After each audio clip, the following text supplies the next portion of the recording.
Hello, this is Jeannie in the Glass Art Studio. So this is what I just finished today. It is a slice of an apple. You can see that around here is red. Maybe if I lift it up here, you can see a little better that that is red.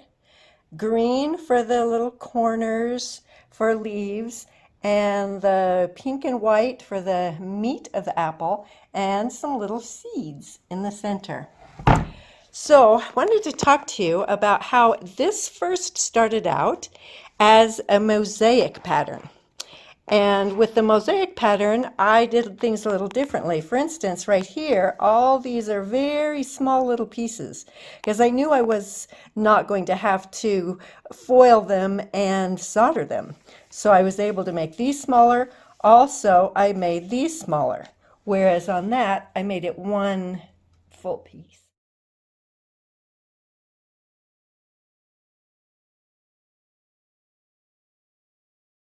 The rest of it was pretty much the same.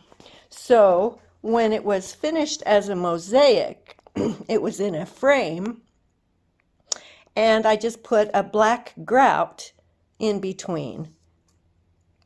But then I decided when it was a window that I thought it would be pretty to have a copper patina in between. So that's kind of the difference. So you can take a pattern that you've used for stained glass and make it into a mosaic, or a mosaic pattern and make it into a window. Just a thought.